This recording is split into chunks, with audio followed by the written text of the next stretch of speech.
Okay. Uh, uh, Now we are recording.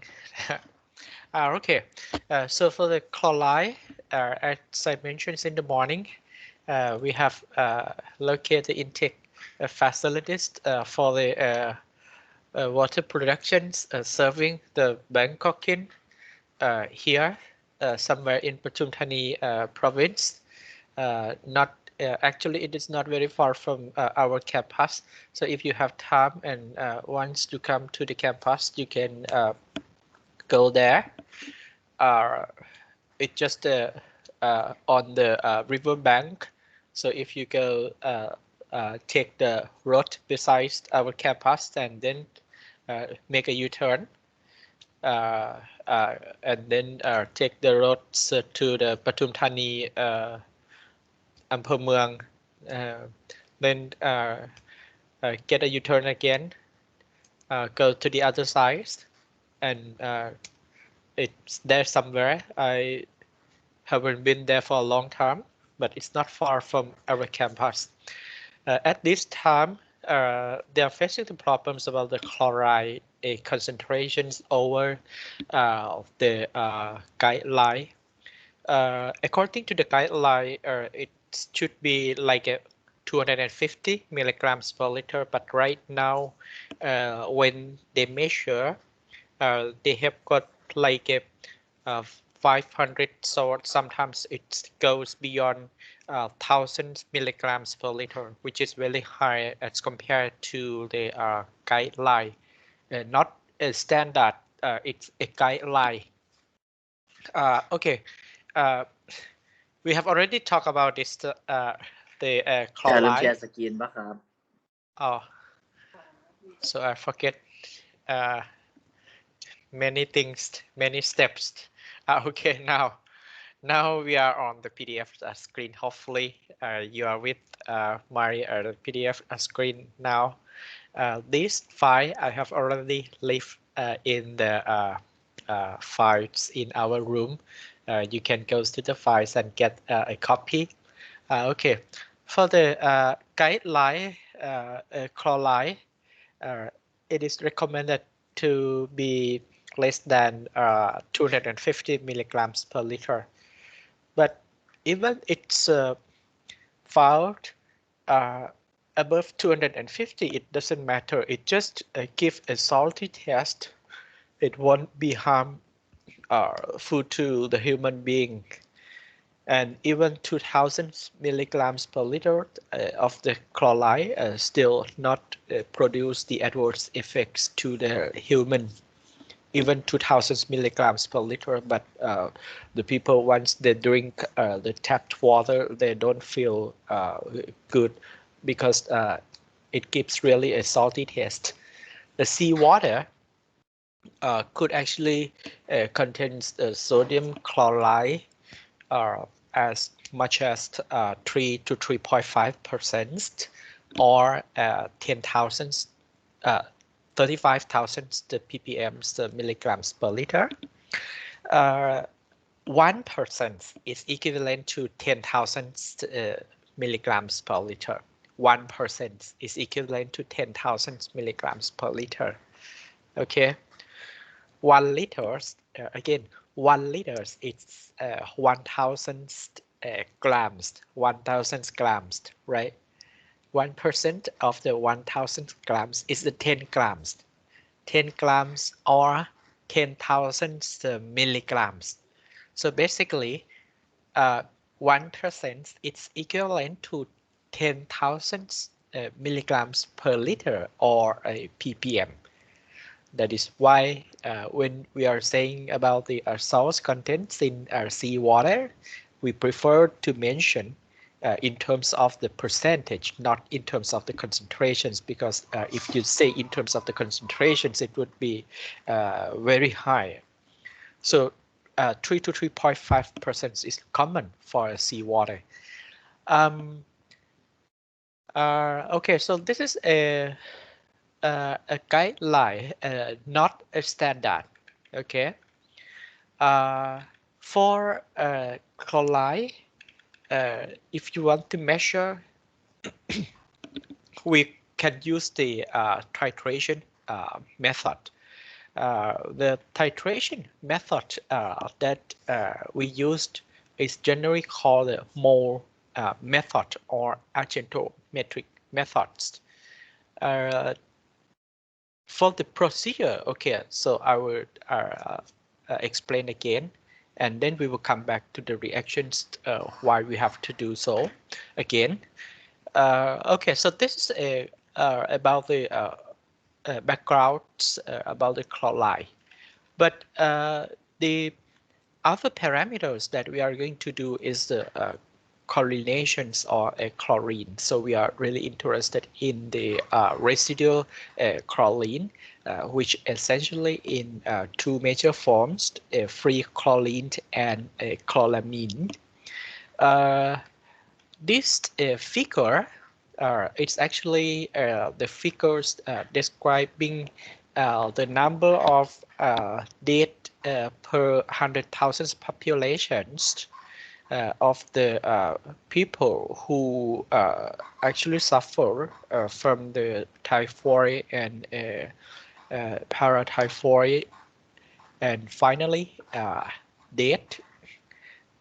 die in the United States and also in 78 major US city over the early 19th century. Here you can see a sharp decrease in terms of the number of dead per 100,000 populations since they have applied the correlations at the early of this century. And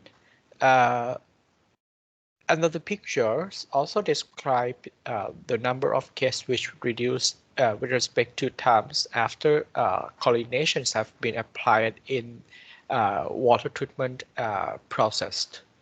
But unfortunately, chlorination is not efficiently cure the disease like hepatitis, the pathogens which has potential to cause the hepatitis, infectious hepatitis, because the vector that can actually carry this disease, it's basically the protozoa. Protozoa is also the microorganisms, but the size is much greater than the bacteria. So they are quite big, and they are actually stronger than the bacteria. Even sometimes we apply the chlorination, but somehow some certain types of microorganisms they can actually withstand with that concentration. Anyway, when we apply the chlorines into the water, chlorine will definitely react with the water, and dissociated becomes the hypochloric acid, and of course you will definitely get the proton and also the chloride ion.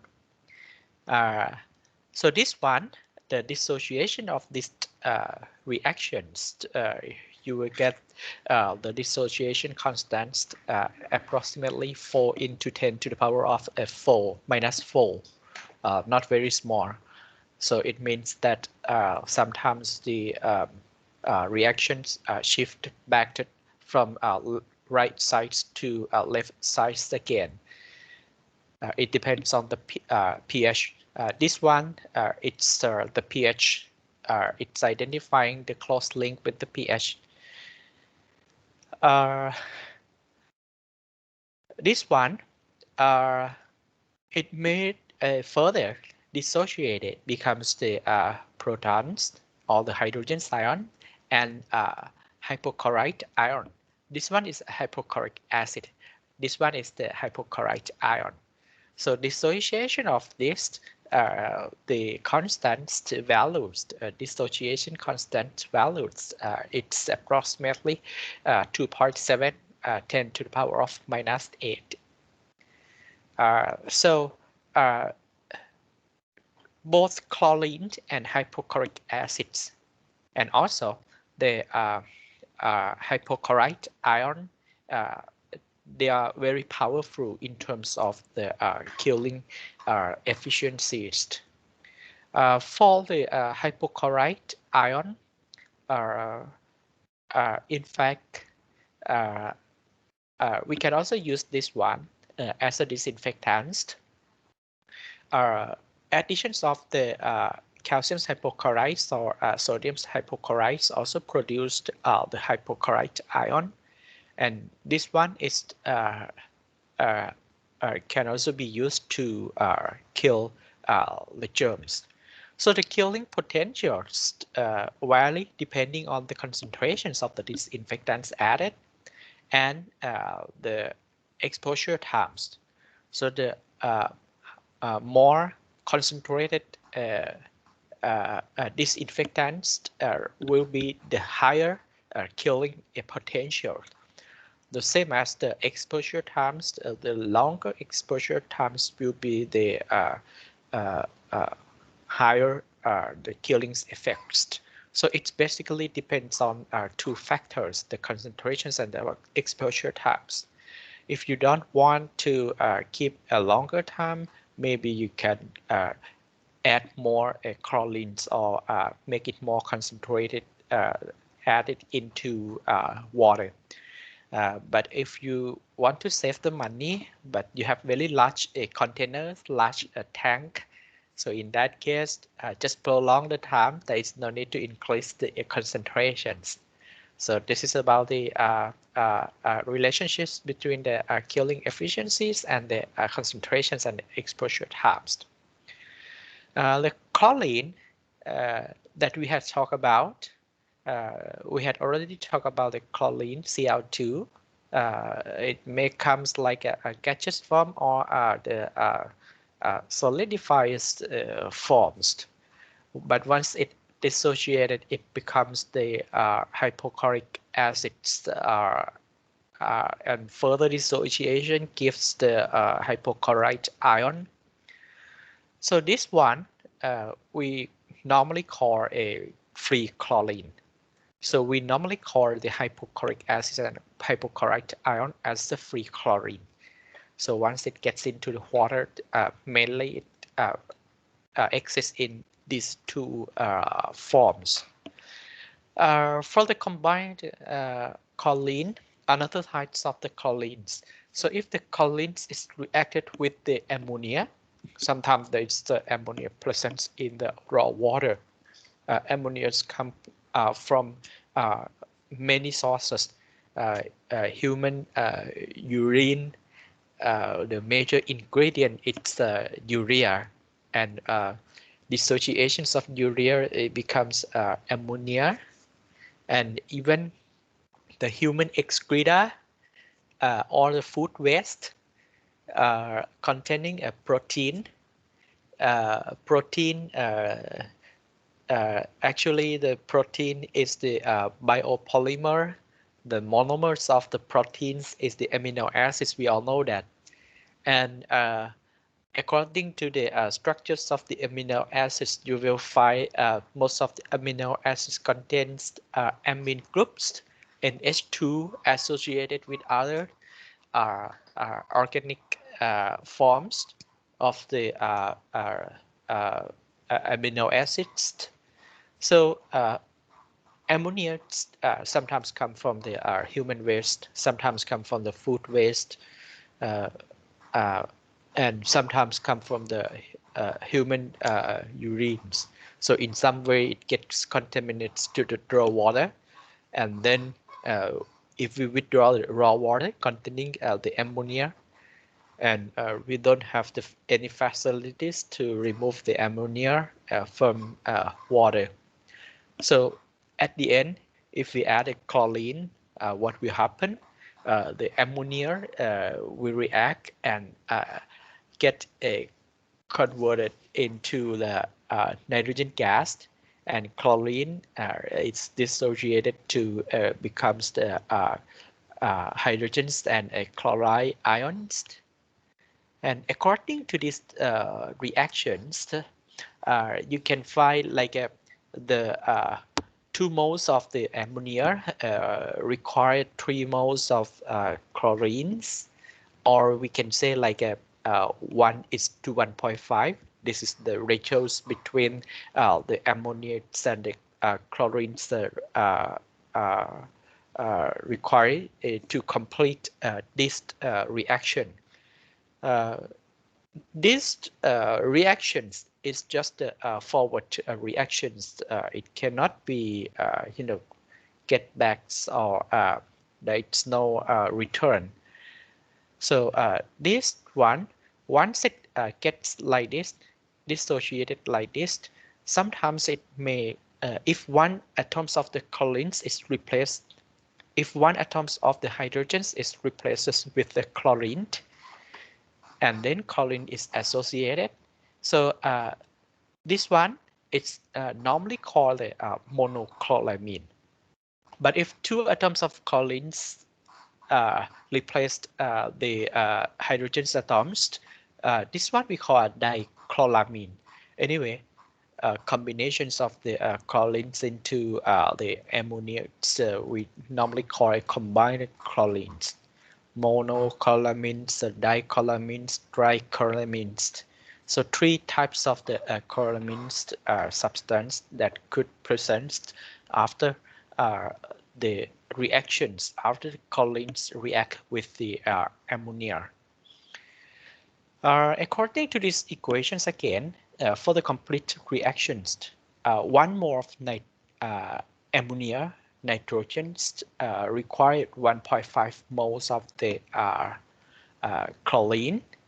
So if you calculate it, you will find we normally require 7.6 grams of chlorines per grams of ammonia nitrogens. Remember that this is the ammonia nitrogen, not just the ammonia. Okay, so we had talked a lot about the milligrams per liter as calcium carbonate. Nitrogen is also the same. We sometimes express in terms of the N, milligrams per liter, as N.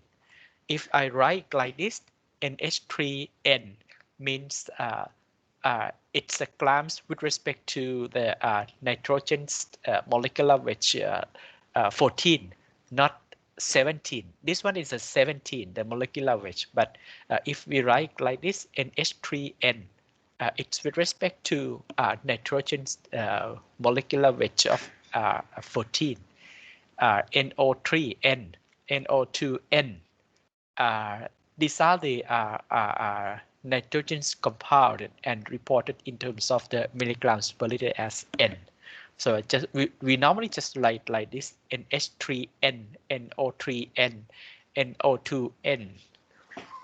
So basically, 7.6 grams of chlorine is required per grams of the ammonias in case of the ammonia's presence.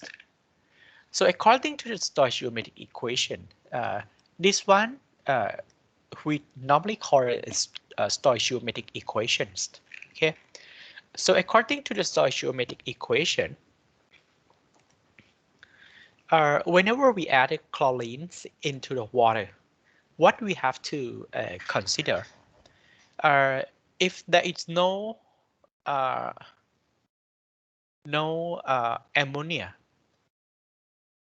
present, if there is no ammonia present, whatever the chlorine we add will be measured and equal to the residual chlorine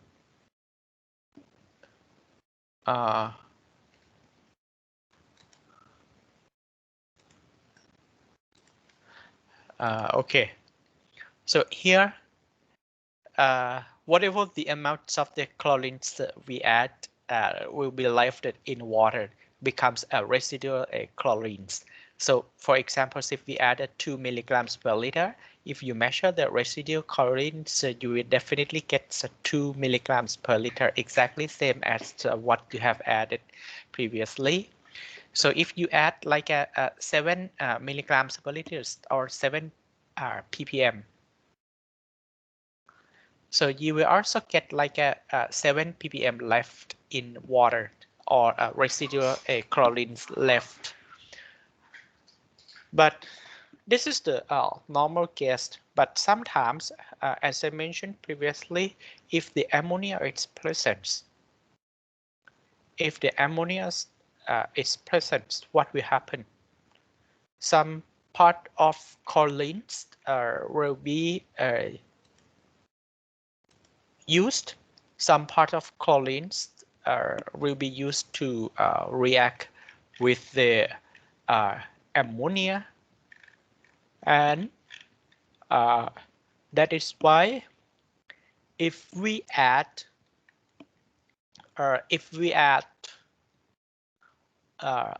some certain amount of chlorines,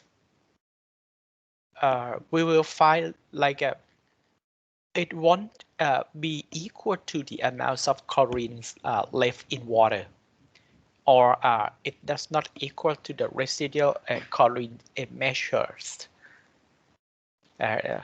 According to this figure, if we add 4, you will get only some 3 point something ppm.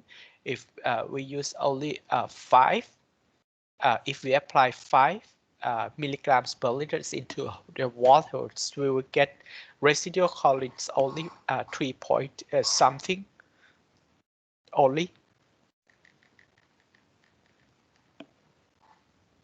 So it means that some certain amount of chlorine, it's the reacting with the ammonia and becomes other end products, nitrogen gas, hydrogen ion, and chloride ion. So this is due to the effects of the ammonia. So if you add it beyond the mole ratios of 1:1, you will see dramatically dropped of the chlorine in the water. For example, if you add 6, so it will present only 2 point something. So, but anyway, if we add chlorines with the ratio, mole ratio 1.5 is to 1, we'll find that at this point, it's the point where the chlorine is completely react with ammonia. So as I told you, it is 1.5. 1.5 is the mole ratio, and according to the weight, so it will be equivalent to 7.6 grams of the chlorines per grams of the ammonia. Beyond this point, this point is actually called a breakpoint chlorination.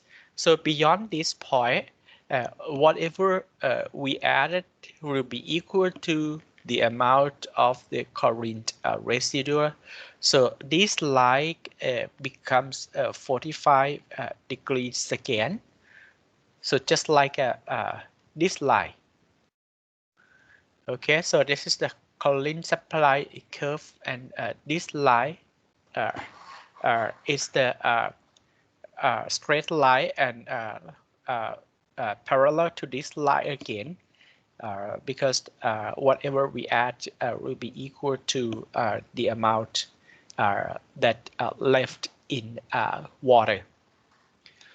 Okay, so if you want to disinfect the germ in water, we need to add the chlorines beyond the breakpoint chlorinations. So you have to add like a 9 or 10 milligram per liter.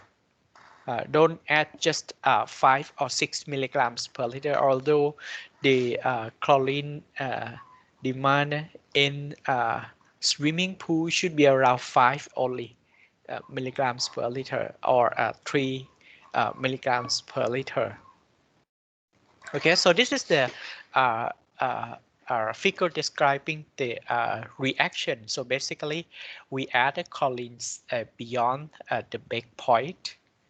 Okay, we need to add it until the reactions between the chlorines and ammonia complete. Okay.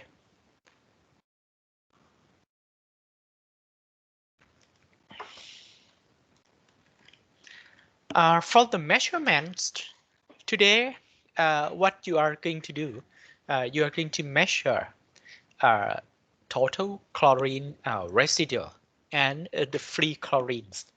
So total chlorine residual is the measure of the both free chlorines and combined chlorines. This one is the combined chlorines. NH2Cl, NHCl2, NCl3 monoditricloramine. You're going to determine the total chlorine residue, and then this is the first parameters. Second parameters would be the free chlorine. So you have to determine the free chlorines in the sample. So 2 parameters you need to do today, and plus 1 parameters, what is chloride. Okay, they are all Cl, but they are not the same. Characteristics are totally different. Okay. Okay, so I will come back to the measurements again later. Then I will just move to the slides. This one is the slides disinfections. This slides, you can go to the classroom CE 381, the lecture, and then get these files, or you may do it later. But anyway, this file it's already there in the classroom files. So for these presentations, what I like to show you, this figure. This figure explains the relationships between times and the temperature. Times and temperature, exposure times and the temperature. Temperatures is also one of the factors we make use to kill the germs. So what do we learn from these figures? Just a moment, I will just switch on the AC.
Okay, so on the way back to the table, I just stopped at the coffee corner just to bring the hot coffee. Okay, so what do we learn from these uh, figures? This figure shows the relationships between the times and the temperatures. So I just want to tell you that there are two factors influencing the survival of these pathogens. So these are the pathogens that commonly found in the night soil slush or the human excreta in the septic tank. So if you collect the night soil from the septic tanks and analysis for the pathogens, you will commonly find these kind of the pathogens. For example, the enteric virus, Shigella, Tenia, Vibrio cholerae, Entamoeba histolytica. This is the one which normally causes the diarrhea to the human. And this one is the Ascaris salmonella. This line is the salmonella. So these figures tell you like normally these pathogens they are like a parasite. They they have to live it in the host body, human or in a human body. So if they are excreted from the human body and they have to live in the environment, so they cannot live for a longer times. There are some certain times they can survive depending on the two factors. So the factors are the temperatures and the times. So under the temperatures 35 degrees Celsius, normal temperatures. So if you want to keep the water under the temperatures 35 degrees Celsius, if you want to keep the liquids from the septic tanks to be free of the pathogens, you have to keep longer than 1 month. So x-axis is the log scale describing times in hours, 10 hours, 100 hours, thousands of hours. So 1 month is here and 1 year is here.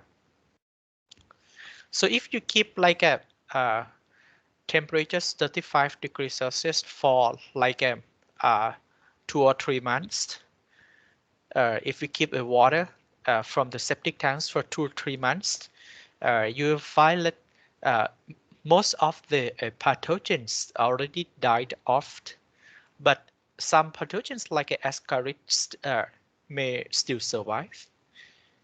Okay, so wastewater coming from the septic tanks, if you want to disinfect the pathogens, what we can do, we have to maintain temperatures and temperature under the safety zones.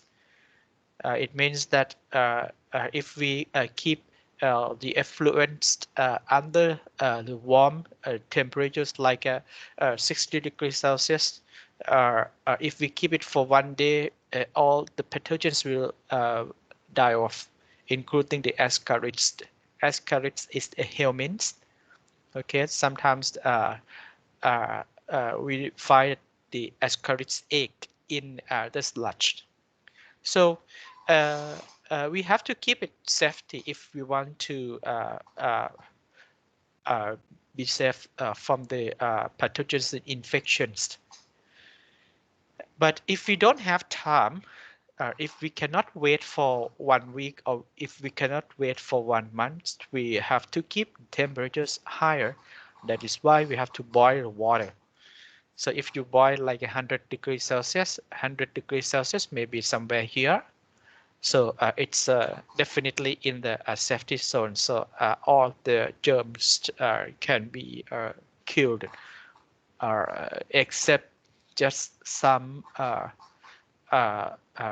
helminth egg may be very resistant to the hot water. So in that case, we may have to keep a longer exposure periods. So this is the relationships between the temperatures and times. If we want to keep the community safely, then we have to maintain the night soils as large within the safety zones. Here's are uh, the names of the types of the pathogens and the disease that caused by these pathogens. Some pathogens are the bacteria, or some are protozoa, some are the helminths, and some are viruses. The most well-known species is the Escherichia coli. You may have heard about it. In general, we call the E. coli. So this E. coli, they also cause the diarrhea. But anyway, if we keep the temperatures at 55 degrees Celsius, most of them will die within 1 hour. But if we increased the temperatures to 60 degrees Celsius within 15 to 20 minutes, all the E. coli in the samples will die. Entamoeba histolytica, this one also causes the diarrhea. These are the most well-known pathogens which are commonly found in wastewater, especially domestic wastewater.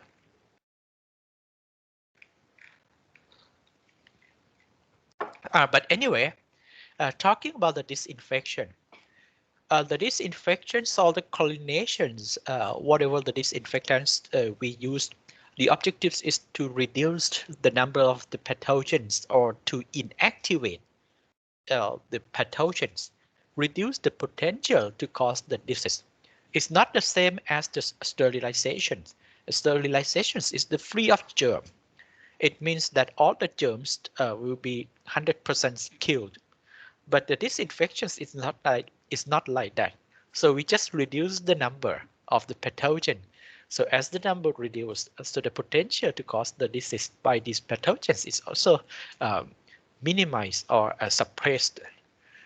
So we just minimize the risk to cause the disease, but it doesn't mean that we kill all the germs.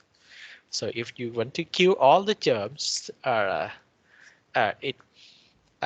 we may have to spend a lot more money, but it's not necessary anyway. Okay. This one you have to keep in mind. It's not the same as the sterilizations. That is why sometimes if we even we had the chlorines, even we are already apply chlorine, sometimes we find pathogens, but not in a significant amount. Last year, I collected the drinking water sample from the fountain in the hydraulic engineering labs, and it's not the fountain, but it's like a water cooler machine. Okay, so everyone goes to that labs, and mostly the students, they take the waters from that water cooler and drink it. And there I take the sample together with the ice sample from the canteen, and without any surprise, some certain amount of the pathogens are found in these two samples. But the one which we have in our labs, luckily we don't find, because at that time I was just clean that water cooler before collecting the sample. So just be careful because we have so many water cooler uh, uh, in this building. So the faculty, they just want to provide the service to the students and the faculty member. But unfortunately, it's good to provide this kind of facilities, but somehow they should also provide like a regular cleaning uh, programs and give it to the housekeeper so that they can do it accordingly. Unfortunately, nobody uh, was talking about this. That is why we have to be careful. Even the students need to be very careful while drinking, while taking a water from a water cooler in our faculty's building. Even the classroom, you know, the air pollutions. Our students, our people, we suffer more from the indoor air pollutions, not the outdoor air pollutions. We really suffer from the indoor air pollutions. The pathogens spread all over, the dust inside the classroom and may cover the curtain. The curtain, I'm not sure about the frequencies of watching and cleaning, but as I observed, they may do once in a year, not very frequent.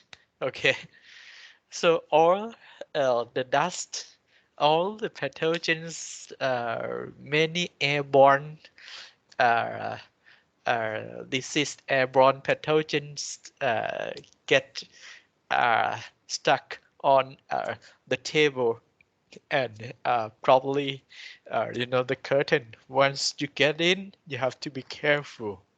Okay, we really suffer from the indoor air pollutions, not the outdoor one, because we know that this time there's PM 2.5. Then we use the mask. So the mask will help to protect you from the outdoor air pollution. So people are aware of outdoor air pollutions, but they're not aware to the indoor air pollution. So just be careful. Destroy counts the number of the pathogens so that the risk, the potential risk to cause the disease can be suppressed. This is the purpose of the disinfections. Okay, and the disinfectants we used must be neither toxic to the humans and the domestic animals nor unpalatable or otherwise objectionable in the required concentration. So according to this constraint, uh, according to these constraints, it makes like a limit the number of disinfectants choices. Not many choices we can choose. Uh, Chlorine is the most appropriate one because it's cheap. It doesn't produce any toxicity to the humans once we consume or once we use that water. So this is the beneficial use of the chlorines. And one thing uh, which is very good if we use the chlorines as the disinfectants, that is the chlorines, they actually can persist within the disinfected water. They can actually persist. What does it mean? It means that even we add the chlorines with some certain amount. For example, when we add it and then we measure the chlorines, so we get like a 5 ppm, and then we keep it, we left the waters in the clear wells, and we pump this clear wells through the system to the distribution system, and at the end it reaches the consumer's house. So at the consumer's house, if we measure the chlorines, we are supposed to find like in between the range of 0.2 to 2 ppm. Maximum it should be 2 ppm. Higher than 2 ppm, it's also acceptable, but in general, it should be within this range. So chlorines still can be found in water at the consumer's house because it persists in the disinfected water. Why these properties is preferable? We like the chlorines exist in our water because just imagine about the distribution system. None of the distribution system in the world is perfect. There must be some leakage. Okay, uh, if there is leakage, the pathogens from outside, from the environment, may get into the piping system.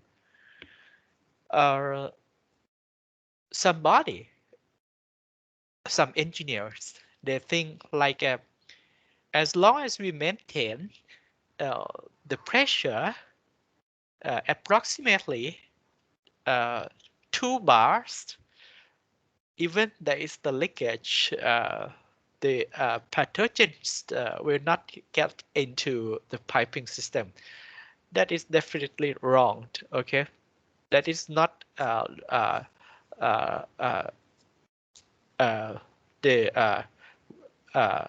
correct the informations. That's wrong belief. Even we maintain a higher temperatures, but as the uh, pathogens, they are just the microorganisms. They can actually get into, they can spread over everywhere in water. So even we maintain a high temperature, still the pathogens can actually get in. Okay, so if there is the leakage and then pathogens get into our system, if the chlorine is there, then we don't have to worry because the chlorines will disinfect all these pathogens. Okay, so the persistence characteristic is important for the chlorines, and other disinfectants do not have this kind of characteristic.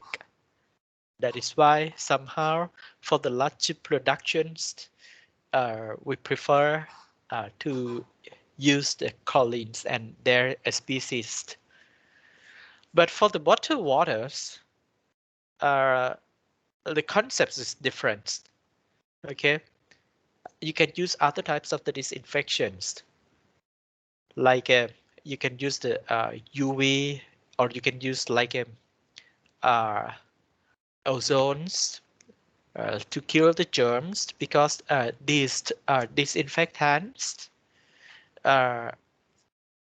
they can actually destroy the protozoa effectively, and it does not persist within the disinfected water. But it's okay because once we apply the disinfectants, UV or ozones, even it's gone after applying, but then we don't have to worry because it's the bottled water. So we close the caps, and then water can be saved from the contaminations. So in that purposes, other types of the disinfection may be okay, but for the large productions, anyway, it must be chlorine. Okay, here are the details about the chlorination. You can also find the chlorine reactions in water, which is the same as I just explained it. Okay, the same breakpoints chlorination curve. Here is the breakpoints. We have to add the chlorines beyond the breakpoints chlorinations. So if there is an ammonia, we should not add just 4 or 3, because 3 or 4, it's indicators. According to this graph, it indicates you will not have any uh, uh, free choline left. So we need to add it beyond the breakpoints, like 5 is recommended or 6 is recommended, because even we add a 6, then the amount of the residual left is something like 3 ppm, like that. Okay, we need to add it beyond the breakpoint collinations. If we add it up to the breakpoint, we will not have any free cholines left. As I mentioned, there are 2 types of the cholines, free cholines and combined cholines. The combined choline, sometimes we call it chloramine. Okay. So this chloramine, they actually have some killing effects, but the killing power is not as high as the free choline. Okay, free choline is more powerful, but chloramine is not that bad. Okay, they can actually persist longer than the free cholines. In terms of the persistence, chloramines can actually persist with longer times than the chloramines. Okay. So we prefer, so if the ammonia is there, we prefer to have both in water. Even we have the chloramine, it's okay. Okay, it will not produce any toxicity effects to the human health uh, uh, for the chloramines, but some other forms of the byproducts, choline byproducts, may cause the cancers. But for the reactions between chlorine and ammonia will not produce any toxicity effects, toxic effects to the human being. Okay. Okay. So these are the theory about the disinfections and chlorination. Okay. Now I will just come back to the procedure. Procedures of the analysis. You can go to the files.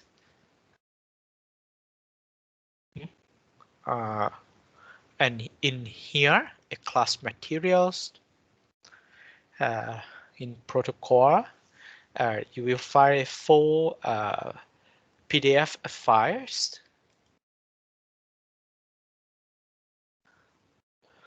Okay, now for the procedures of the analysis, starting with a chlorine, total chlorine, so you are going to determine free chlorine, and the last one is chloride.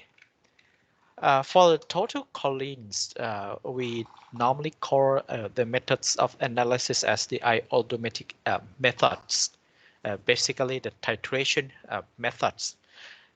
Actually, this lab has never been uh, uh, disseminated or touched before, because some of the chemical we used for the analysis is very toxic, and it can actually cause the cancers to those who are contact with that chemicals. That is why we just analyzed the sample, but our labs never bring that chemical and allow you to use or study. Okay, for the total chlorine, these are the list of the glassware and the chemicals tritons we are going to use is the thiosulfates and the iodine solutions. The chemical used is the acetic acid just to adjust the pH, and then potassium iodide. The iodide will react with the chlorines in water and then becomes iodine. And the iodine we can determine by performing the titrations against the thiosulfate, and that the starch solutions will be added and produced the blue color if the iodine is present. But if the blue colors is discharged, it means that iodine is not there. Okay, so this is the general ideas about the analysis. Here are the volumes. You can normally we use the sodium thiosulfate. This one, this is the concentrations we used, so that the sample volumes should be around 100 ml. The range is in between 0 to 200 milligrams per liter. We begin with taking the water sample and put it into 250 ml of the flask. Remember that we basically apply 100 ml of the sample volumes. We are taking 100 ml and put it in 250 ml selenium flask. Water samples is added along with the 5 milliliters of the acetic acid just to adjust the pH, as I told you, so that the pH will be in between 3 to 4. Then we add 1 grams of potassium iodide. After adding 1 grams of the potassium iodide, and then we we are preparing 2 flasks. For the sample, we put it in the flask 1, and then potassium iodide, we put it into the empty flask 2. After that, we take the flask 1 and put it into the flask 2. Pour the samples from flask 1 into the flask 2. And then performing the titrations against the sodium thiosulfate. The concentrations is 0.025 normal. Titration should be performed away from the direct sunlight because iodine is generated. So iodine is very sensitive to the sunlight titration. That is why should not be done under the sun. So we do the titrations until the yellow colors is discharged, and then added 1 ml of the starch solutions. Yellow colors is not completely gone, but it's there just to identify the colors of the starch solutions. Here we add 1 milliliter of the starch solutions. Then titrate until the blue colors is discharged. This is for the sample, but according to the procedure, we still need to repeat the process again, but instead of putting the sample, we will put the distilled water instead. Okay, and we do the same procedure. Additions of the 5 ml of the acetic acids and another flask, prepare 1 grams of Ki and put 1 ml of the starch solutions and mixed. Finally, chlorines can be determined from the calculations. It could plus or minus B. A is the titrations of the sample. B is the blank. Blank is just the distilled water. Okay. So normally this is 0.025 35,450 divided by the ml sample.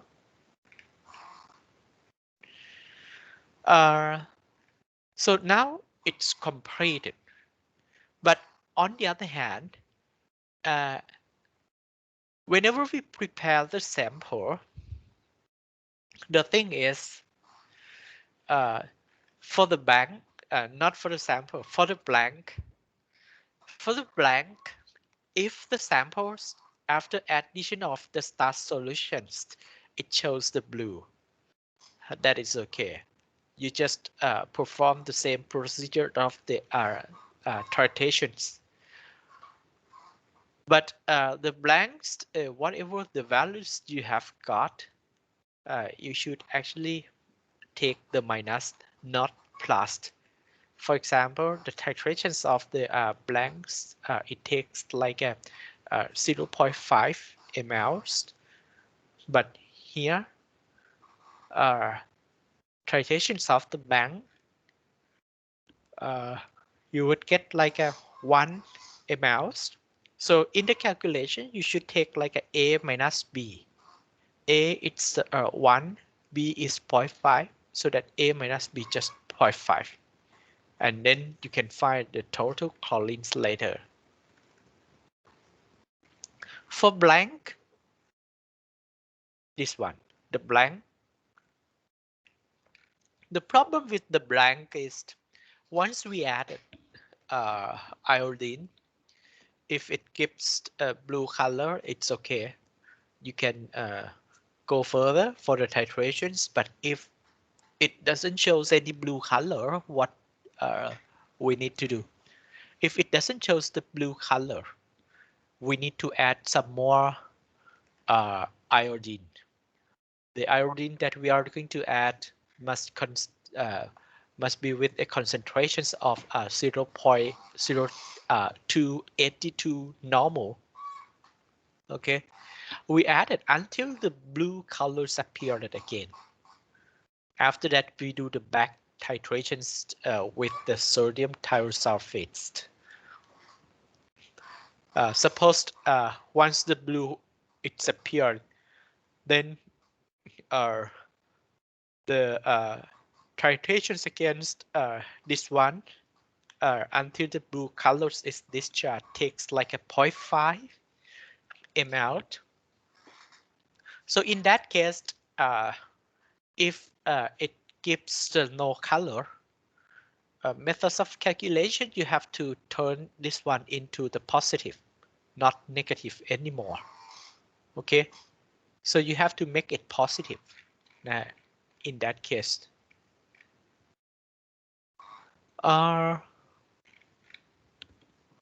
Okay, so this is the positive. Take the positive if the blue colors is disappeared.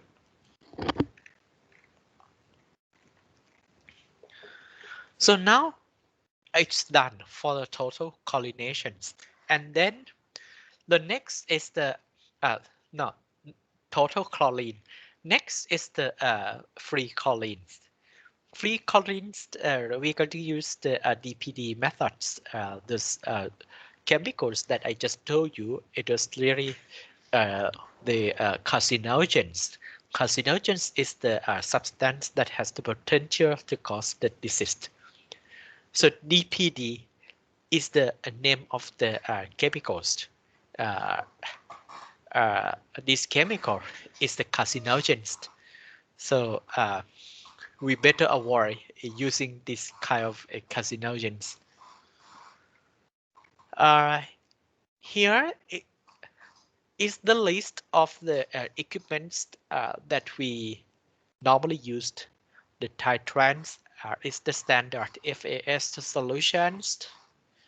The chemicals required include phosphate buffer solutions, the DPD power, or the DPD indicator solutions.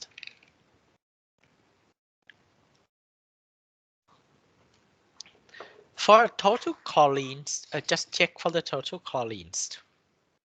So if the total chlorines is greater than 5, we have to, it's less than 5, then we have to determine the free chlorine directly. But if the total chlorines is exceed 5 milligrams per liter, in this case, we may have to dilute with the distilled water, then take it back and measure it again.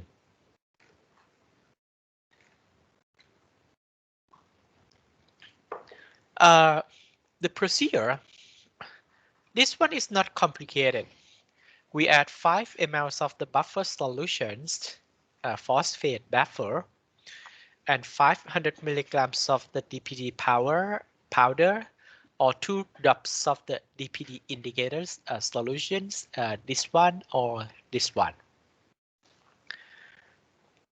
Just simply titrates against FAS until the colors is this chart. Normally, after we add the DPD and the chlorine is present, the colors of the solutions will turn red.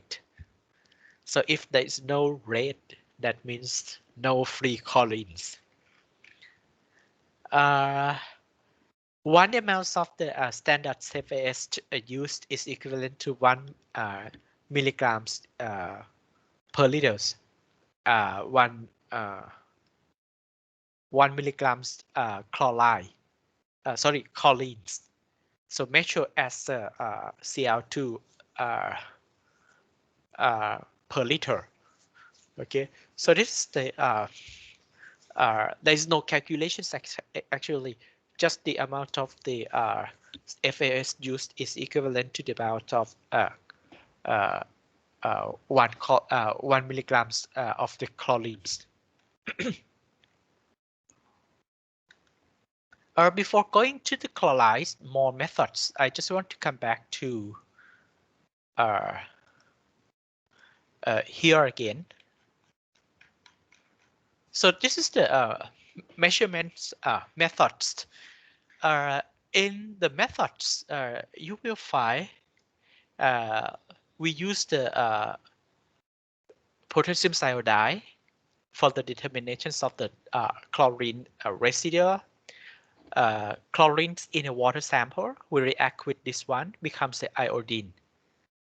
That is why when we add this a starch, so the blue colors appear.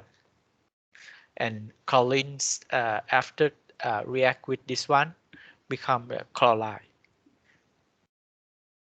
Okay, iodines which we measure, which we added, and then reacted with chlorines becomes iodine. We further react with the titrant.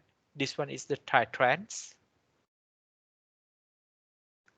So it becomes the SO4 or 6 and sodium iodide. This is how we measure. This is the titrant. Titrant react with iodine. From this series of reactions, you will find we don't measure chlorines directly, but we rather measure the iodine. So the amount of iodine produced equivalent to the amounts of chlorines they have. And the iodines produced, if we allow them to react with thiosulfates, iodines return back to the iodides again. Okay, so these are the why we have to use the potassium iodide and also the thiosulfate. Thiosulfate does not has any effects to the chlorines, but it can actually react with the iodine. Okay. For the free chlorines, the DPD, diethyl phenylene diamines, these chemicals agents typically call DPD because it's short and more comfortable. People are more comfortable to call it as the DPD. So DPD, once we react with the, we allow them to react with the free chlorines. So these solutions will turn red. Then we need to perform the titrations until the red is discharged. Further additions of the potassium iodides to the same sample. Then the monochloramines can actually react, and then the iodide becomes the iodine, and chlorine is formed. Then we again perform the titrations until the rate is discharged. Dichloramines is also similar. There are more chlorines. If it's give like a red color, so we should do the further titrations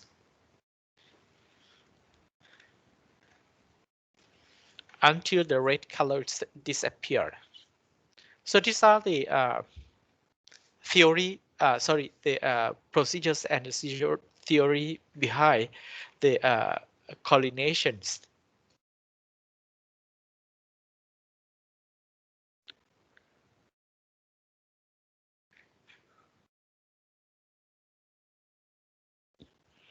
There are some other types of the disinfectants, but some types are not, may not be suitable for the large productions quantity, as I told you previously. Now, talking about chloride. Chloride is the factor which is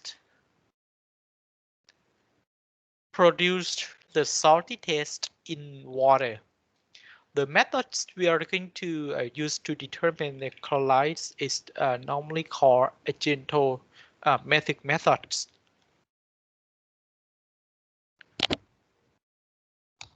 And these chloride, they have very close link to other parameters like a conductivity, dissolved solids, salinities, and temperature. From the methods of analysis, so we prepare 100 ml of water samples and put it in 250 ml flask. And after that, we can simply put 1 ml of potassium dichromate into the water sample.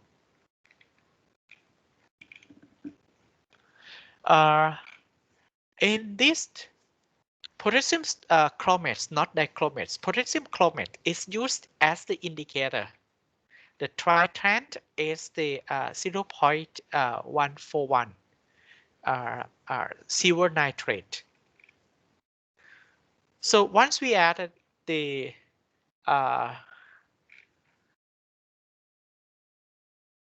indicator, so the solution should turn green like this. This is the actual pictures.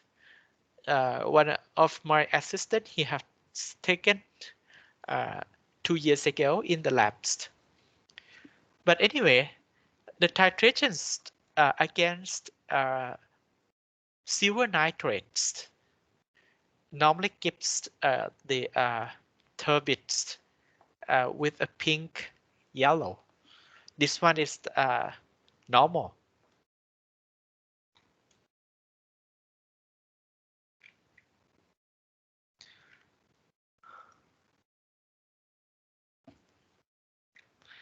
the end point, it should be pinkish yellow. Okay. In fact, we only use the potassium dichromate as the indicator. That is why it gives yellow. But the one which we have already titrated, the colors turn orange or pink yellow sometimes. Very difficult to observe the color for this analysis. Okay, so that is all for the today's labs. Then we will come back to the lab results.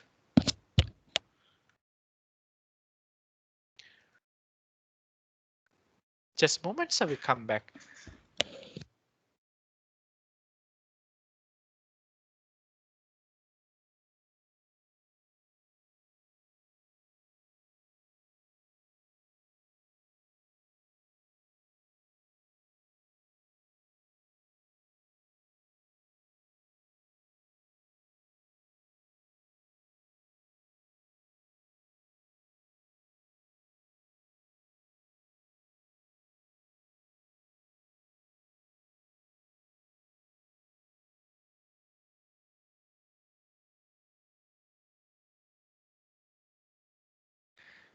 Okay.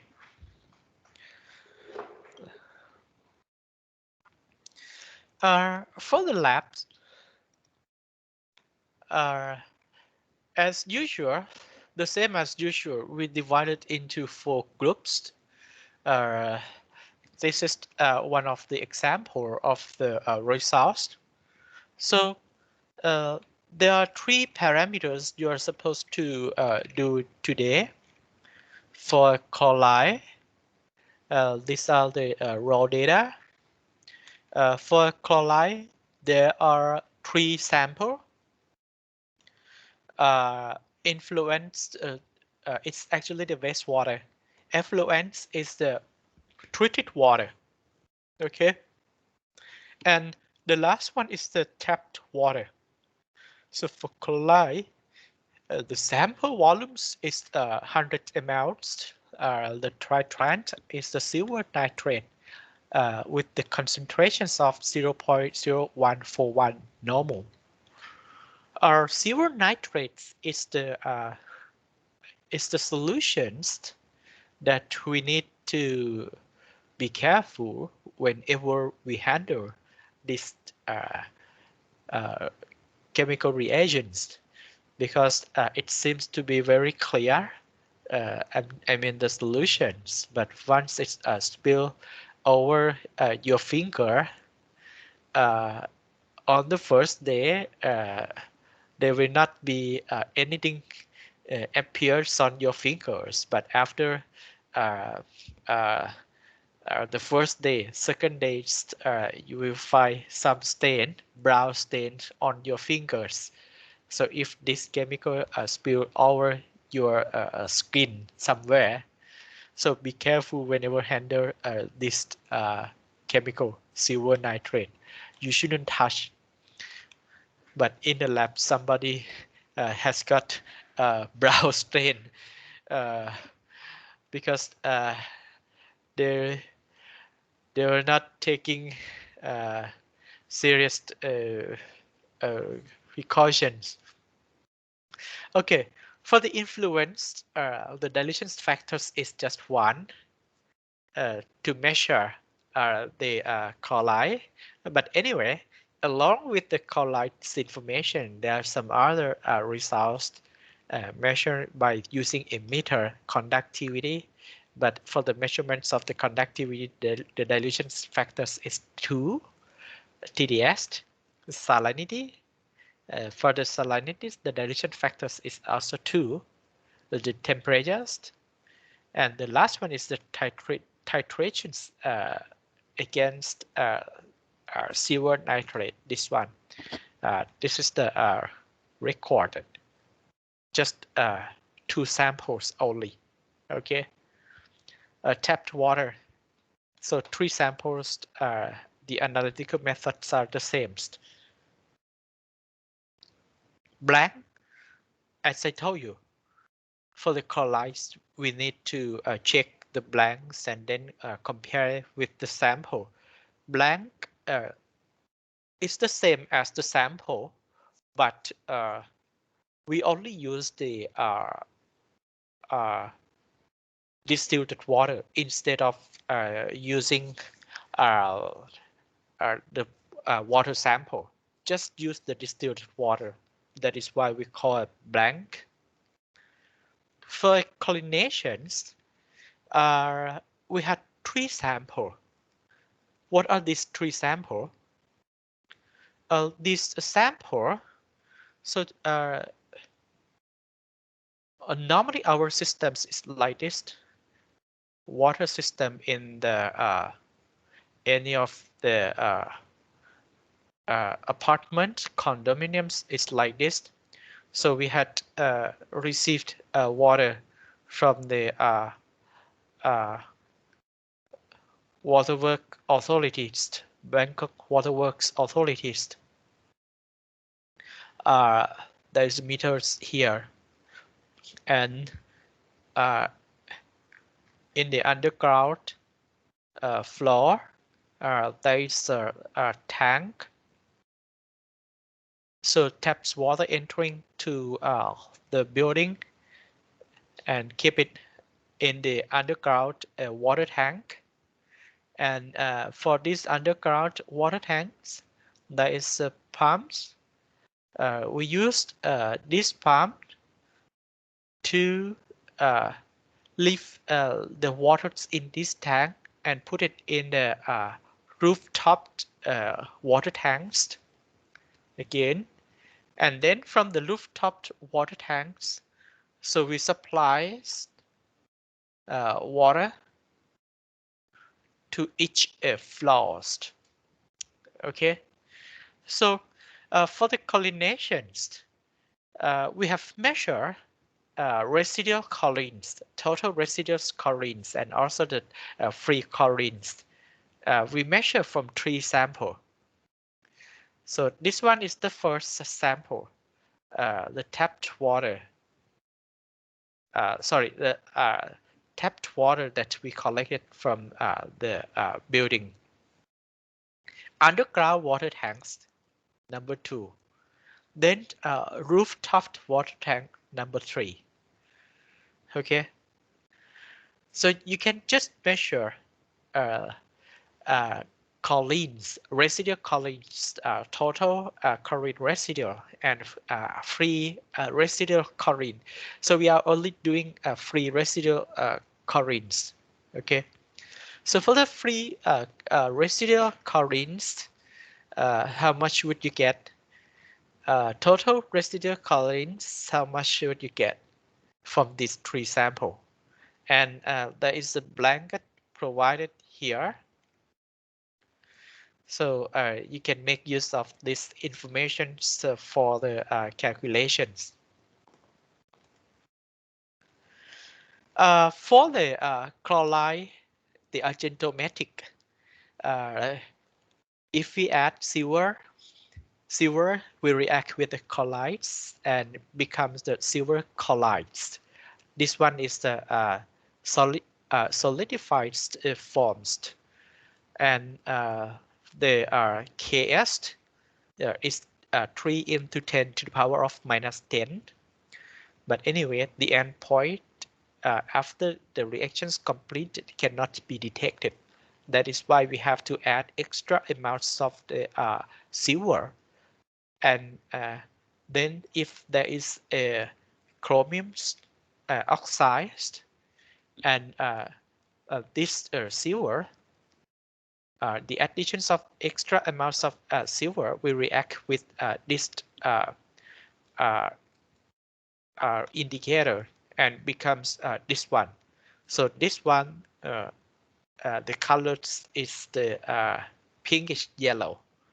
So that is why in the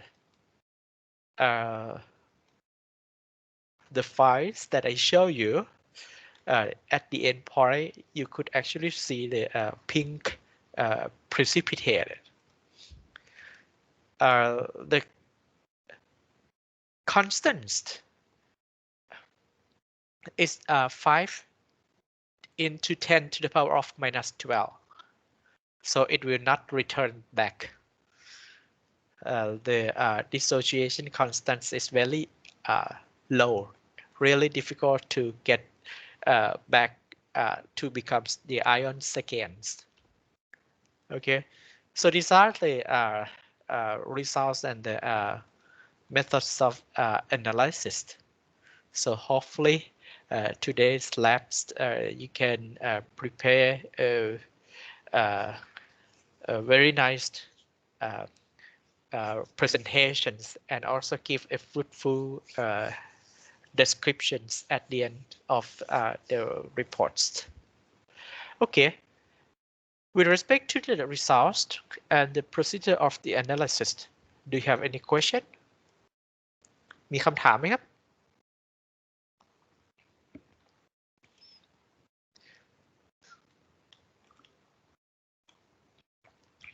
If no, we just let us take a look at the previous lab results.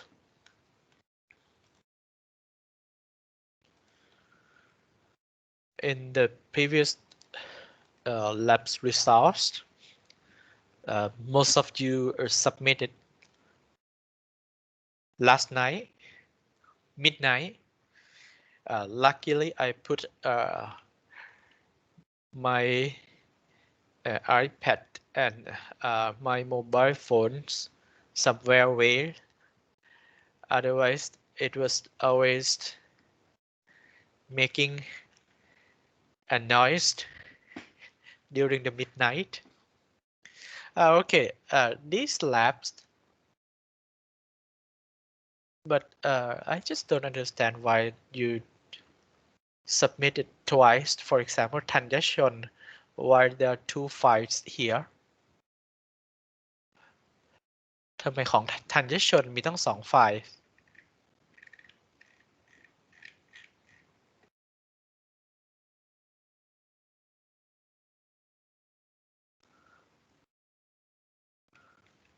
The same or different?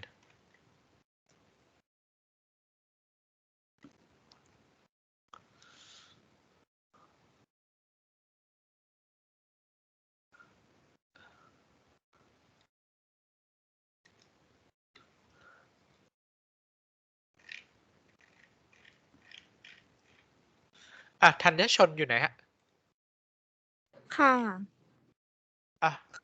So just explain what you have gotten from the analysis last week. อาจารย์เรียกหนูไปแล้วมาจากครั้งที่แล้ว เรียกแล้วก็เอาซ้ำได้ไม่เป็นไรหรอก โอเค ผม ค่ะ จำไม่ได้หรอก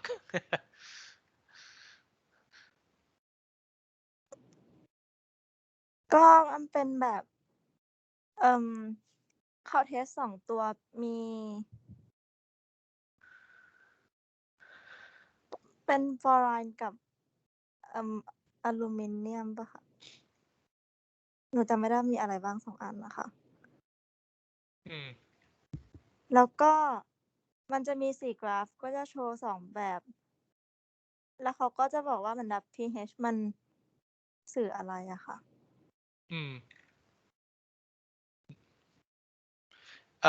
Finally, what is the optimum dose that you have obtained from the labs? In case of the alums, what is the optimum dose?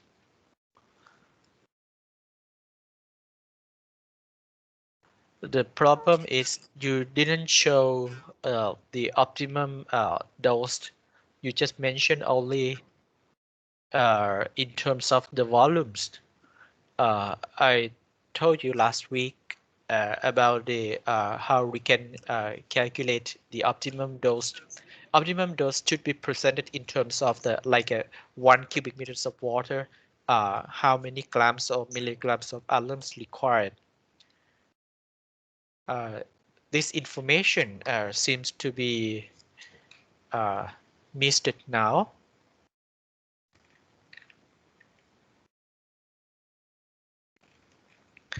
And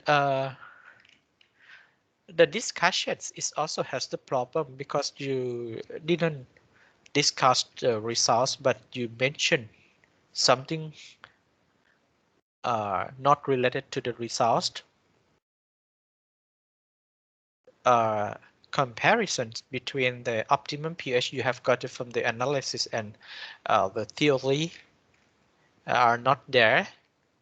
So if you write the discussion, write this, it doesn't have any link with the results you obtained.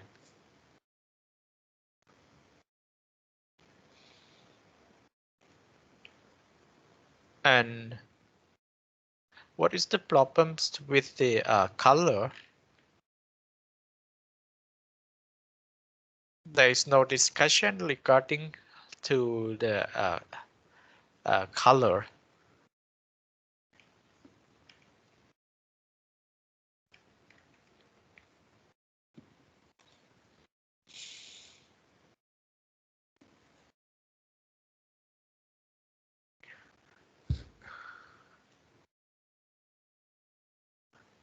กันพิเศษอยู่ไหม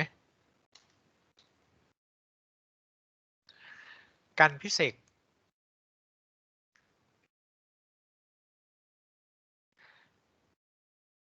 one more thing I like to you to do it in the labs report. Okay, you have the first page, right? So the first page, in the first page, you should actually post your photographs.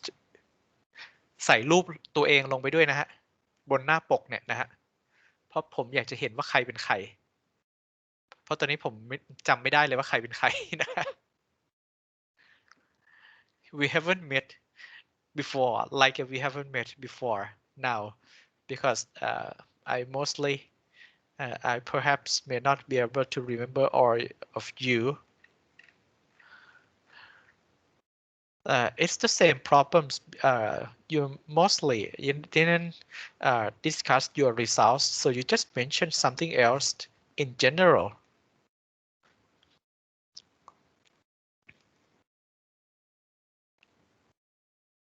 And also the dose.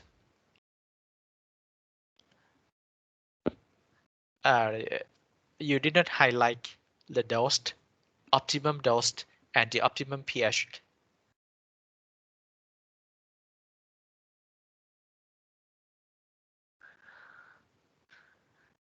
Two reports, according to my survey, out of 10, you think how much you're supposed to get? According to the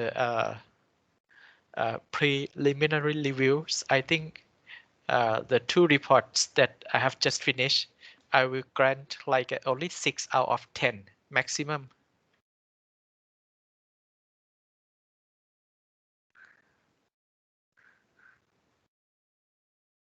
$15 ago. ณัฐพัฒน์อยู่ไหมณัฐพัฒน์ณัฐพัฒน์อยู่ไหมฮะ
อ๋อวันนี้ณัฐพัฒน์ไม่ได้เข้ามาในนี้นี่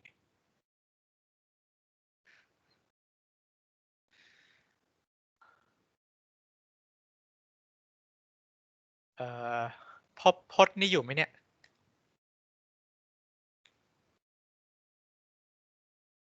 ครับอยู่ครับ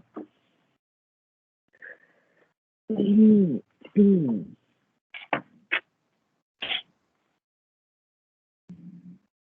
น่าสนใจทำไมกราฟมันถึงเป็นแบบนี้ อ๋อก็ตอนอาจารย์อธิบายกันไม่ได้รากเส้นนะครับ ผมก็เลยทำตาม ไม่ได้รากเส้นเหมือนกันเป็นจุดอ๋อ แล้ว dosage เนี่ยแปลว่าอะไร300 400 500 600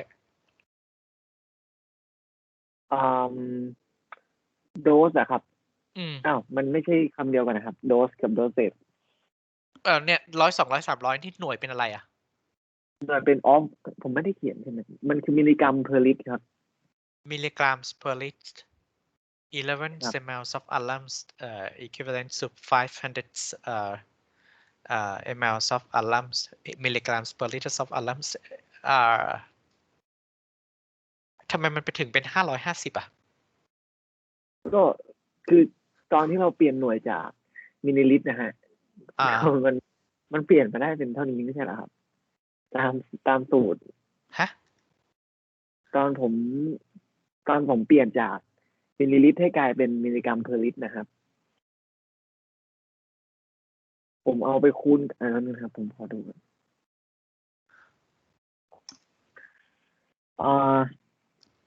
ใช่ครับ คือผมเอา11มิลลิกรัมเป็น11มิลลิลิตรนะครับ เปลี่ยนให้กลายเป็นลิตรก่อน แล้วคูณกับอารัมสต็อกที่เราใช้คือ10 กรัมเพอร์ลิตรนะครับ มันก็จะได้อะไรนะครับผมขอใช้เครื่องคิดเลขก่อน11เปลี่ยนจากมิลลิลิตรไม่ใช่11คูณ10 กรัมเพอร์ลิตรเนี่ย แล้วมาหาร 1,000 ด้วย แล้วก็จะได้หน่วยเป็นกรัมนี้นะครับ ได้เป็นหน่วยกรัมแล้ว เราเอากรัมไปหาร water sample 0.2 ลิตรนะครับ water sample เนี่ยเพราะว่าเราใช้ไม่ใช่นะครับ โอเค คุณเข้าใจว่ามันคือ 0.2 ลิตร ใช่ครับ เพราะว่ามันคือโซเวตมันเขาเรียกว่า ได้คำตอบ โซเว แล้ ต ว นะครับ โอเค ผมคูณกัน คือ มันจะ จ ได้ ริ เป็ ง น ๆ แล้ว เท่า ไอ้ ไหร่ 200 เนี่ย มันคือ preliminary test นะฮะ preliminary test เนี่ย คือเราเอามา 200 ก่อน ตอนนี้คือ แปลว่าผมต้อง 200 บวก 3 ใช่ไหม ไม่ เราเทสก่อน 11 ว่าเติมไปเท่าไหร่ มันถึงจะเกิด flock ขึ้นมา ซึ่งเราพบว่าเติมไป4 ml เนี่ย มันถึงเกิด flock ขึ้นมา อ้าวแปลว่า แต่ว่าในความเป็นจริงเนี่ย 200 นะครับ 4 ml ตรงเนี้ยนะฮะ เราจะเอามาใช้เป็นตัวกลางนะฮะ เราจะมี 6 jar ใช่ไหม 1 2 3 4 5 6 4 ml ที่เราได้จาก preliminary test เนี่ยนะฮะ จะเอามาใส่เป็นตัวกลางเบอร์ 3 หรือว่าเบอร์ 4 ก็ได้ เพียงแต่ว่ากลุ่มเนี้ยเขาดีไซน์นะฮะที่จะใช้ 3 ml 4 ml 5 6 7 แล้วก็ 8 อันนี้คือ milliliters of alums 10 กรัมต่อลิตร แต่ว่าในความเป็นจริงเนี่ย1 จาเวลาที่เขาเอาไปใช้เนี่ยเขาจะใช้แค่4 จาละไม่ใช่1 ลิตรไม่ใช่200 แปลว่าแล้วผมว่าหาร1หาร 1,000หารแค่1นี่ครับเพราะฉะนั้นไอ้ตรงนี้มันจะต้องเป็นเท่าไหร่ได้ไหมครับ110 โดส 0.1ไม่เอาคูณ1ประมาณ110 มิลลิกรัมนะครับ110 มิลลิกรัมต่อลิตรนะเพราะฉะนั้น1 ลิตรของน้ำเนี่ยจะใช้อัลลัมก็คือ110อะไรนะมิลลิกรัมทำไมเปิดมา2 ฉบับมีของพบพจน์นี่คนเดียวถึงคิดแบบนี้ออกมาไม่คือผมก็ปรึกษากับเพื่อนนะเขาก็มีอีกคนหนึ่งเหมือนกันมีคนตอนแรกผมก็ไม่แน่ใจว่าต้องหารเท่าไหร่ไงครับไอตัวลิตรโอเคคือโดสเนี่ยต้องคือความหมายที่การที่เราทำอย่างเงี้ยก็เพื่อที่จะเอาไปประมาณการนะฮะว่าในน้ำ1 ลิตรเนี่ยมันจะใช้พวก coagulant ประมาณเท่าไหร่อะไรประมาณนี้เพราะฉะนั้นอันนี้ก็เหมือนกันใช่ไหมใช่ครับ ferric chloride อันนี้อาจจะต้องปรับอีกทีหนึ่งแล้ว optimum pH ล่ะ เอาเรื่อง pH นี่ปกติเลยครับก็ไม่ได้ corresponding กับอะไรนะ reference ไหมในchapter 6alums นี่จะต้องเท่าไหร่5.5 to 8 ใช่ไหมแล้วก็ferric ผมไม่ chloride ได้เขียน ก็ใกล้เคียงกัน ทีนี้เราได้พูดถึงoptimum ไม่ pH 7 alums ผมไม่ได้ 7 แล้วก็ ferric chloride 6อันนี้ก็ much better than the previous the two previous reports because at least you discussed the results not talking in general discuss นี่คือ discuss results นะฮะไม่ใช่ discuss อะไรก็ไม่รู้ที่เป็นเรื่องทั่วไปนะครับ so this version this lab's report is better than the previous two the previous two report please next time please write probably in this way it may not be the best but at least okay discuss your results discuss something relevant to the results the same thing I asked you here you don't actually put the units are important ในข้อสอบเนี่ยถ้าไม่มีหน่วยนี่ผมให้0หมดเลยนะไม่ว่าวิชาไหน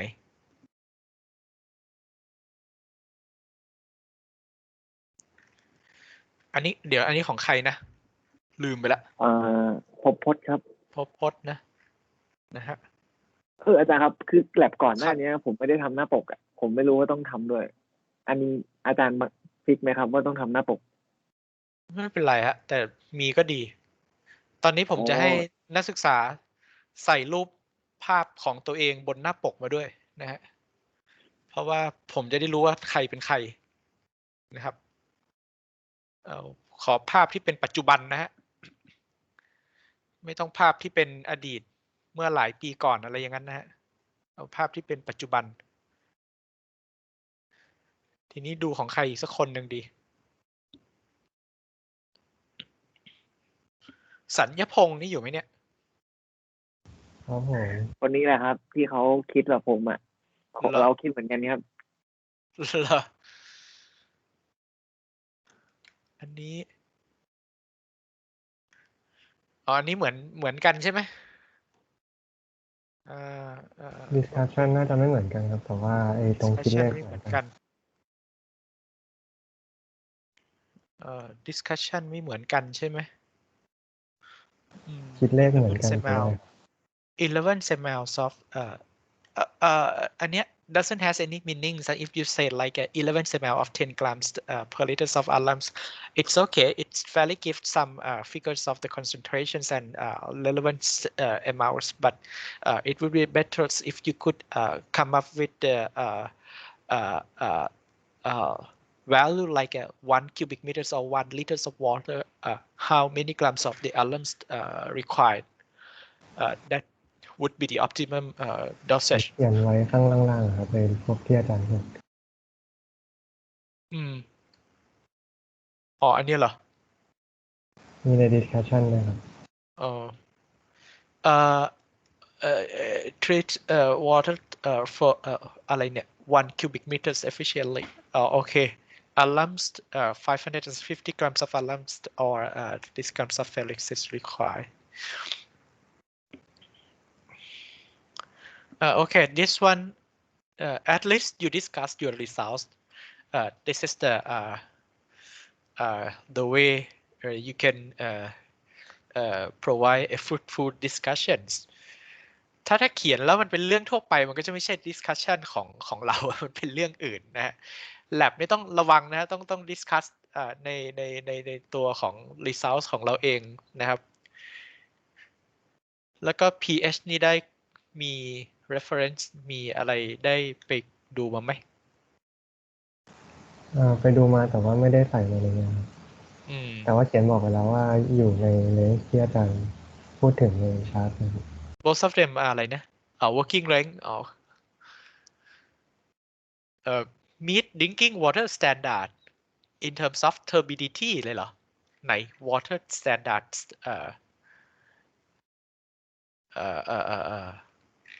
เดี๋ยวนะฮะ alums แปลว่าอะไร water standards ต่ำกว่า5 NTU less than 5 NTU แล้วสีเราไม่ได้พลอตมาด้วยเหรอ color เห็นอาจารย์บอกว่าอาจารย์ไม่ได้โฟกัสที่ color ก็เลยไม่ได้พอดมาคือจริงๆ whatever the resource we had you should give แต่ว่าโอเคมันไม่ใช่ point ที่สำคัญก็ไม่เป็นไรแต่ว่าถ้ามันมีก็อาจจะต้องใส่เข้ามาด้วยถ้า resource มีนะฮะคือสีเนี่ยเป็นตัวที่ดูประกอบเฉยๆแต่ว่าจริงๆแล้วเนี่ยนะถ้าคุณไปดูสีเนี่ยคุณจะเห็นว่าบางตัวมันก็ไม่ผ่านมาตรฐานนะฮะสีเนี่ยมัน15 ยูนิตเพราะฉะนั้นหลายตัวถ้ากลับไปดูในresults เนี่ยมันจะไม่เห็นนะครับเดี๋ยวนะอีกฉบับหนึ่งของใครดีซิมิลันนี่อยู่ไหมเนี่ยว่าผมชอบชื่อนี้จังเลย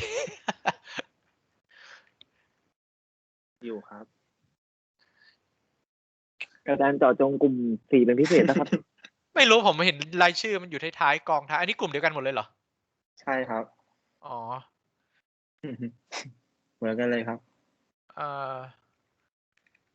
โอเคอันนี้จะมีไฮไลท์อย่างนี้ก็ยังชั่วหน่อยนะฮะดูอย่างนี้ดูเหมือนเป็นกราฟที่แบบว่าเป็นprofessional engineer หน่อย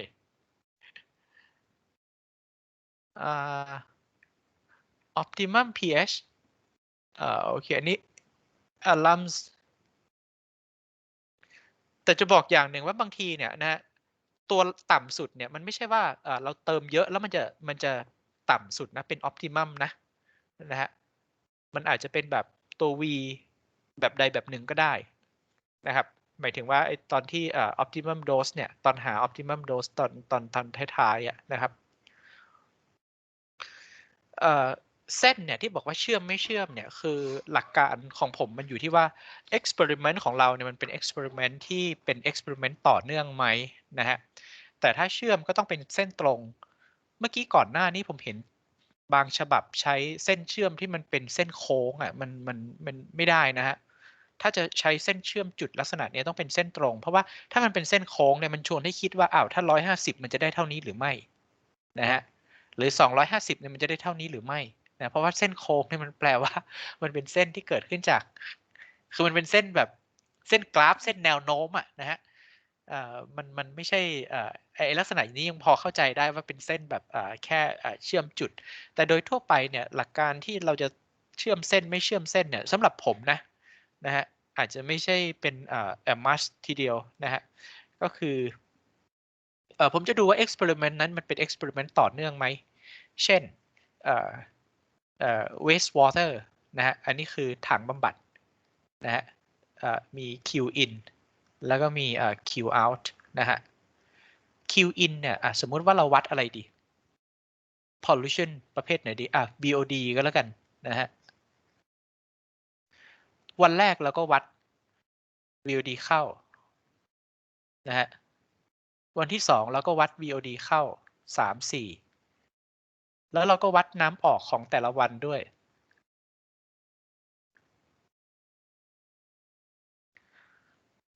แบบเนี้ยน้ำมันไหลเข้าอยู่ในถังเดียวกันแล้วก็ไหลออกเพราะฉะนั้นในลักษณะอย่างนี้เนี่ยแต่ละวันเนี่ยมันมีการต่อเนื่องกันของอะไรของกิจกรรมนะฮะของ experiment เพราะฉะนั้นโดยทั่วไปถ้าเป็นอย่างเงี้ยนะฮะผมจะใส่กราฟที่มันเป็นลักษณะของการลากเส้นต่อนะฮะถ้ามันเป็นโดยทั่วไปถ้ามันเป็น experiment ในเชิงที่มันไม่ได้ต่อเนื่องเนี่ยนะฮะบางทีส่วนใหญ่มันก็แล้วแต่ความเหมาะสมอีกแล้วบางทีผมก็จะไม่ได้ใส่ไอ้ตัวเส้นเชื่อมนะฮะอันนี้คือในแง่ไอเดียแต่ว่ามันก็ไม่ได้เป็นแบบจะถูกต้องหรือว่าผิด 100% เสมอไปใส่เส้นเชื่อมก็อาจจะมองให้เห็นถึงบางสิ่งบางอย่างนะฮะเพียงแต่ว่าการใส่เส้นเชื่อมเนี่ยจะต้องทำยังไงไม่ให้มันเห็นเป็นแบบคือมันไม่ใช่เส้นแนวโน้มนะฮะคือไม่ใช่ว่าเรามาดูไอ้350เนี่ยมันจะกลายเป็นตรงนี้หรือเปล่าอย่างเงี้ยนะมันคือถ้าเราใส่เส้นโค้งเนี่ยมันมักจะชวนให้คิดเป็นในลักษณะแบบนั้นนะฮะ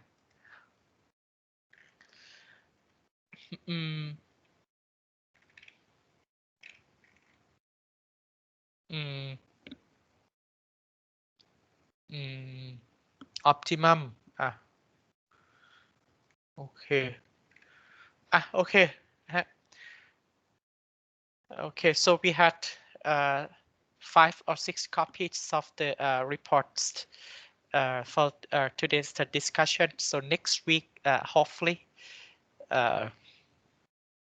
by the way, next week the date of submissions is still Wednesday, but you will have to submit before midnight. Okay, you can submit it via the assignment systems, so you don't have to leave your files like this.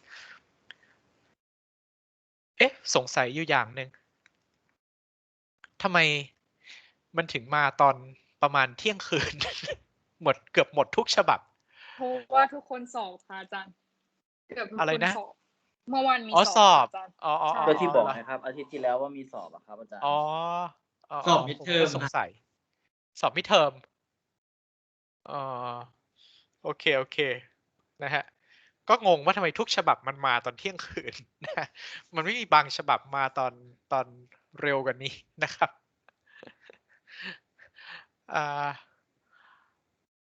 แต่ว่าผลของวันนี้เนี่ยไปแกะดูให้ดีนะผลของวันนี้ต้องไปแกะดูให้ดีหน่อยหนึ่งนะฮะแล้วก็ลองย้อนกลับไปดูเอกสารหน่อยหนึ่งนะครับ